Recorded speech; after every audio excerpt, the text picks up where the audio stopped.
अमावस की रात थी।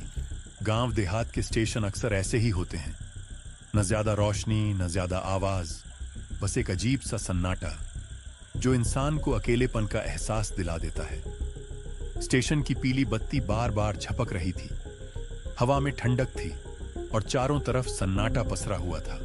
सुनसान प्लेटफॉर्म पर इस वक्त बस एक ही ऑटो खड़ा था।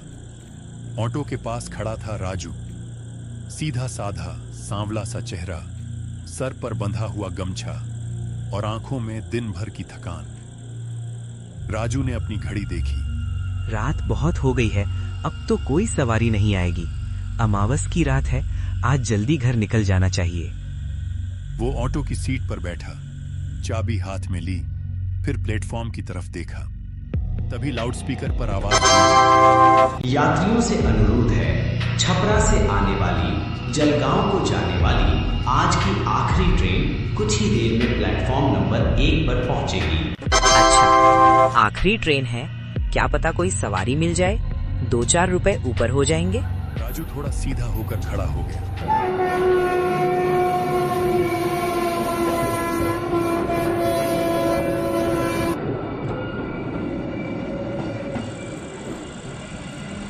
कुछ ही देर में ट्रेन आकर रुक गई। लोहे के पहियों की चरमराहट पूरे स्टेशन में गूंज उठी। दरवाजे खुले, कुछ लोग उतरे, कोई जल्दी में, कोई थका हुआ।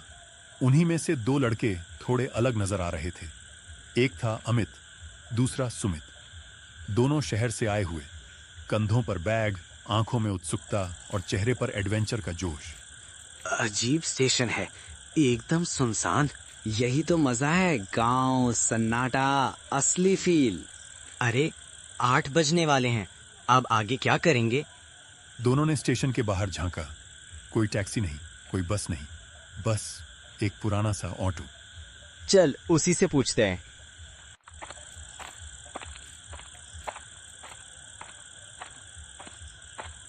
दोनों राजू के पास पहुंचे। नमस्ते भैया। नमस्ते। किधर तक छोड़ दोगे? कहाँ जाना है? हमें इस इलाके का कोई शांत सा गांव देखना है। रात हो गई है, कोई रुकने की जगह मिल जाए तो अच्छा रहेगा। राजू ने दोनों को ध्यान से देखा, उनकी बातें सुनी। उनकी आंखों में डर से ज्यादा उत्साह था। राजू ने हल्की सांस ली। देखिए भैया, इस वक्त बाहर रुकना ठीक नहीं है। क्यों भैया, कुछ खास बात नहीं है क्या? राजू ने आसपास देखा, फिर धीमी आवाज में बोला, आज अमावस की रात है। राजू कुछ सेकंड चुप रहा, फिर ऑटो की चाबी घुमाते हुए बोला, मेरे साथ बैठिए। कहाँ भैया? स्टेशन के पास कोई होटल नहीं मिलेगा। आज रात आप दोनों मेरे घर रुक जाइए। अरे सही है, ये तो बहुत बड़ी मदद हो जाएगी भैया। मदद कैसी? आप मेरे मेहमान हैं। ऑटो धीरे धीरे स्टेशन से बाहर निकल गया। पीछे रह गया वो सुनसान प्लेटफॉर्म और अमावस की रात का सन्नाटा।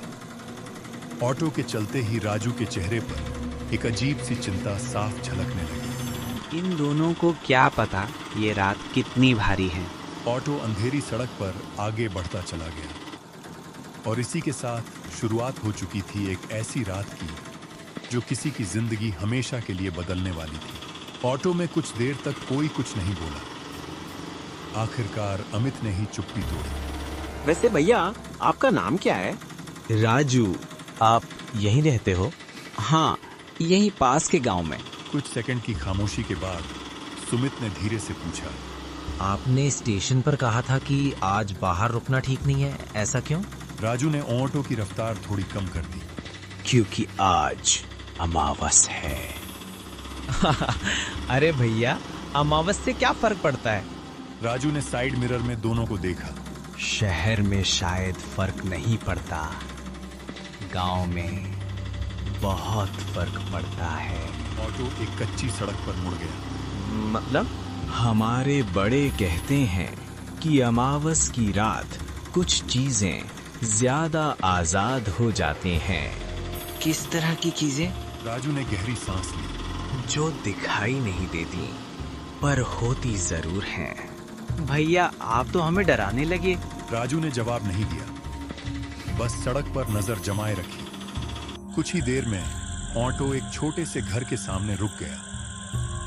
घर बहुत बड़ा नहीं था, मिट्टी और ईंटों से बना। बाहर एक पीला बल्ब जल रहा था जिसके चारों तरफ कीड़े मंडरा रहे थे। आ गया मेरा घर। ऑटो बंद हुआ। चारों तरफ एक अजीब सी शांति फैल गई। काफी शांत जगह है। शांत या चौकी? राजू ने दरवाजा खोला। आइए पहले चाय पी लेते। दोनों बाहर ही खाट पर बैठ गए। राजू अंदर से चाय लेकर आया।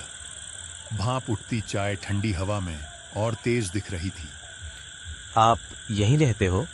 राजू का हाथ चाय का गिलास पकड़ते पकड़ते एक पल के लिए रुक गया। हाँ।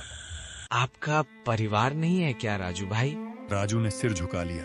नहीं, माता पिता बहुत पहले गुजर गए। ओह सॉरी भाई। अब आदत हो गई है। कुछ सेकंड चुप्पी रही। अमित ने माहौल हल्का करने के लिए पूछा, वैसे आपने रास्ते में किसी पुराने महल की बात की थी, सच में वैसा कुछ है यहाँ? हाँ है। कहाँ है ये महल? गांव से थोड़ा बाहर। लोग कहते क्या है उसके बारे में? राजू की आवाज धीमी हो गई। कहते हैं वहां एक प्यासी प्रेतनी रहती है। प्यासी? हाँ। शाम ढलते ही उसकी चीखें हवेली की दीवारों में गूंजती हैं। कोई देखा है इसे? राजू की आंखें सीधे अमित की आंखों में थीं।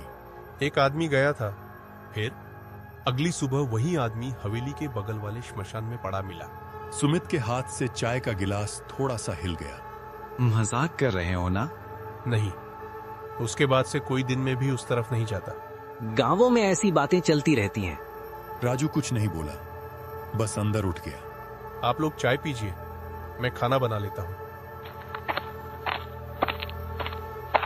राजू के अंदर जाते ही अमित सुमित की तरफ झुका। सुमित सुनना, क्या? कल रात उस हवेली में चले? सुमित की आंखें फैल गईं। पागल है क्या? अरे सोच, असली एडवेंचर। राजू भाई की बातें नहीं सुनी? यही तो मजा है यार। उसी वक्त राजू अंदर से आवाज लगाता है, खाना तैयार है।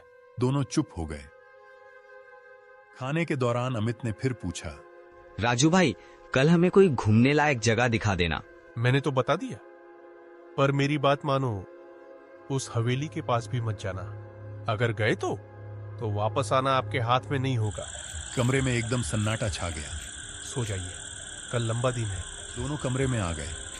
लेटते वक्त अमित ने धीमे से कहा, कल चलते हैं। देखेंगे। बाहर अमावस की रात और गहरी होती जा रही थी और हवेली मानो कहीं दूर उनका इंतजार कर रही थी। दूसरी शाम ढल चुकी थी। आसमान पर हल्की सी लालिमा थी जो धीरे धीरे काले रंग में बदल रही थी। राजू घर के बाहर पोंटो साफ कर रहा था। अमित और सुमित अपने बैग कंधे पर लटकाए तैयार खड़े थे। दोनों तैयार हो ना?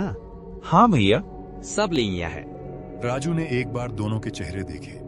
रात के लिए खाना मैंने बांध दिया है। इतनी तकलीफ करने की क्या जरूरत थी? अरे मेहमान हो तुम लोग। ऑटो स्टार्ट हुआ। इंजन की आवाज, शाम की खामोशी चीरती चली। राजू भाई, हाँ? आप सर पर हमेशा गमछा क्यों बांधते हो? आदत है, बिना इसके कुछ खाली खाली लगता है। अमित ने कुछ कहना चाहा, फिर चुप हो गया। थोड़ी देर बाद पोंटो एक कच्चे रास्ते पर मुड़ गया। चारों तरफ घना जंगल था। हवा में अजीब सी सीलन थी। पोंटो रुक गया। आ गए क्या भैया? यहाँ से आगे पैदल जाना होगा। महल दिखाई नहीं दे रहा। सीधे आगे चलो, पहले शमशान आएगा, उसके आगे हवेली। राजू ने दोनों को देखा। एक बात आखिरी बार सुन लो। हाँ भैया, महल में रहना, शमशान की तरफ मत जाना। अगर कोई आवाज आई तो? राजू की आवाज और धीमी हो गई। तब भी नहीं। कोई बुलाए, कोई रोए, कोई चीखे, पीछे मुड़कर मत देखना। कुछ सेकंड कोई कुछ नहीं बोला। ठीक है भैया, वादा है भैया। राजू ने सिर हिलाया। कल सुबह मैं यहीं मिलूंगा। ऑटो मुड़ा और अंधेरे में गायब हो गया। चारों तरफ सन्नाटा फैल गया। अमित, अब सच में डर लगा है। अब पीछे हटेंगे तो मजा क्या। दोनों आगे बढ़े। कुछ ही देर में श्मशान का गेट दिखाई दिया। ये जगह बहुत गलत लग रही है। रुक मत। हवेली अब दूर से दिखाई देने लगी थी, एक विशाल काला ढांचा। भाई, ये तो सच में डरावनी है। अब आए हैं तो अंदर चलते हैं। हवेली का मुख्य दरवाजा पहले से खुला था। कोई यहाँ रहता है क्या? अरे छोड़ यार, यहाँ कौन ही रहता होगा। दोनों अंदर घुसे। नीचे के कमरे टूटे फूटे थे। ऊपर चलते हैं। सीढ़ियां चढ़ते हुए लकड़ी चरमराई। ऊपर एक कमरा थोड़ा ठीक लगा। यहीं रुक में है। बैग रखे गए। थोड़ी साफ सफाई हुई। शाम कब रात में बदल गई पता ही नहीं चला।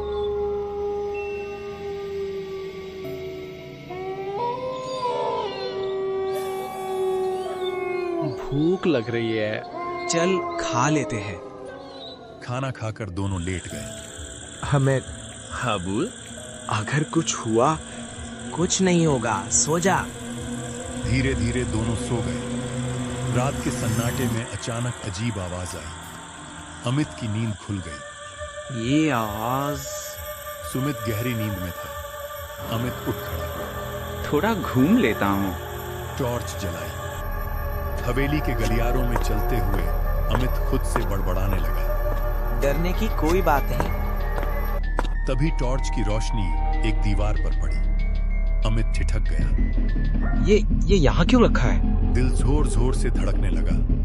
फिर आगे बढ़ते हुए एक संकरी गली मिली। वो बिना सोचे उधर चला गया और कुछ कदम बाद सामने था श्मशान। अमित को राजू की बात याद आ गई। महल में रहना, शमशान की तरफ मत जाना। बस थोड़ा सा देखकर लौट जाता हूँ। तभी उसकी नजर एक सफेद आकृति पर पड़ी। कौन है वहाँ? अरे यार, गांव वालों ने डराने के लिए रखा होगा। जैसे ही वो सामने पहुंचा और चेहरा देखने लगा, चीख निकली और अमित वहीं बेहोश होकर जमीन पर गिर पड़ा। उसी पल ऊपर कमरे में सो रहा सुमित एक झटके में उठ बैठा। अमित? कमरा बिल्कुल शांत था, सिर्फ उसकी अपनी सांसों की आवाज। अरे, अभी तो अमित यहीं का। उसने चारों तरफ देखा। अमित वहां नहीं था।